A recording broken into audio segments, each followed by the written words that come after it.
Hi guys, welcome to Memo's tutorials.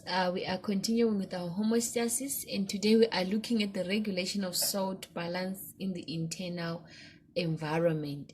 So I'm sure now you have realized the pattern. Now you know the pattern to say, a problem is detected, messages are sent to the proper glands, and the proper glands we are going to release messages to the target organ, and then the target organ then acts by bringing back the problem to normal. If it was too high, it's brought back down. If it was too low, it just goes up, right? So now when we're talking of salt regulation, which guys are responsible, which ones are the target organs, and which hormones are responsible for this? Okay, so what happens is we'll start off by looking when the salt levels in the blood, they decrease when they are too low. What happens is the receptor cells in the afferent and efferent arterioles of the kidney detect the low salt level. So the afferent and efferent arterioles of the kidney, they are the ones that detect the low salt levels in your blood. So what then happens is the adrenal gland is stimulated. This then causes the adrenal gland to be stimulated, and the adrenal gland it then responds by releasing aldosterone, and this aldosterone increases the reabsorption of sodium ions from the renal tubules in the kidney into the surrounding blood vessels. So it's now this aldosterone just causes more reabsorption of the salts back into our blood.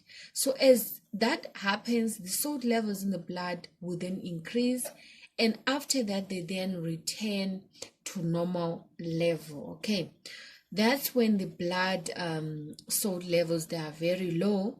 That's how they are brought back to normal. So just know the gland responsible there is the adrenal gland, and this time around it's not releasing adrenaline, it's releasing aldosterone, right? That's very, very important for you guys to take note of.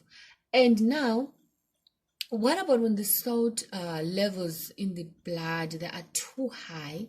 Again, the sensory part is the afferent and the efferent arterioles of your kidney. They will detect that we have high levels of salt. After they've detected, the adrenal gland is stimulated, and once it is stimulated, it stops. Okay, sorry about that. All right. Okay, it seems like it's stabilizing. So I was saying the adrenal gland is stimulated, and once it is stimulated, once it is told that we are having high levels of salt in the blood, it simply means that it will stop secreting aldosterone, or less and less aldosterone is going to be released. Excuse me. This simply means that there will be less or no reabsorption of sodium ions in our renal tubules, right? There will be no reabsorption in the kidneys of these salts. So at the end of the day, when we're no longer reabsorbing them, it means that the salt levels in the blood are going to decrease, because they are going to be passed out. We're going to be excreting them, allowing them to go away, right? So now this will then bring back our what, our salt to a normal level. Okay, so diagrammatically, we always start from the normal salt levels.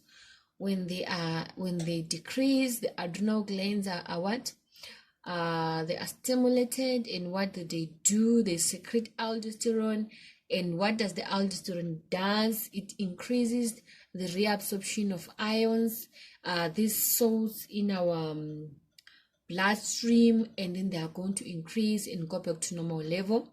But then when they are too low, so when they are too high, again the adrenal gland is stimulated, but in this time around it stops secreting aldosterone, or there's less aldosterone that is going to be released. Once there's less aldosterone, it means that the reabsorption of these salts is going to decrease as well, or it's not going to take place at all, and your salt levels, they are also going to decrease at the end of the day, right? That's for salt regulation. And then we are moving on to temperature regulation, which is very, very important. Remember, temperature, we use it mostly to when you're checking your your vitals. When you go to the clinic, the first thing that they do, they check your blood sugar, your HIV, temperature, and so forth. These are one of the very important vital signs, right? So here on temperature regulation, we're saying your temperature must be maintained at 37 degrees. We don't want anything more than that, and we don't want anything lower than that. And who is responsible for the maintenance of the constant temperature? Is the hypothalamus in the brain, right? The hypothalamus in the brain is the one that regulates it helps to maintain the constant environment, right? So when the body temperature is regulated by the hypothalamus in the brain, and the blood vessels and sweat glands in the skin, right? We have the hypothalamus, and we've got the blood vessels in action, and also the sweat glands in action. So now we are going to look at what happens on a hot day and also what happens on a cold day. Remember, at the end of the day, we want to maintain our temperature at 37 degrees. But in some cases, it gets so hot, super hot. How then does your body maintain that 37 degrees? And we have freezing winters, when it's so cold. How then do you maintain that constant environment, that constant body temperature of 37 degrees, right? So let's have a look at this. It's a hot day. It's very hot. It's very, very hot. So on a hot day, the hypothalamus is stimulated and it sends impulses to the blood vessels. That's number one. So when those impulses are sent to the blood vessels, they dilate, meaning they become wider. This dilation of blood vessels, we call it vasodilation. So in other cases, vasodilation takes place, which means more blood flows to the skin. You have more blood flowing to the skin, which also means more heat is lost from the skin, right? As more blood goes there, and more heat will be lost through your skin, and more blood is also sent to the sweat glands, right? I'm sure you can see the sweat glands here. It's like a knot, and it's just underneath your skin. So what happens? The sweat glands, they become more active. The more active they are, more sweat is released. Evaporation of the sweat cools the skin. So at the end of the day, we are maintaining you cooler, even if it's hot. The body has got its own mechanism of making you cool, which is the hypothalamus hits your blood vessels. The vasodilation takes place. More blood flows closer to your skin.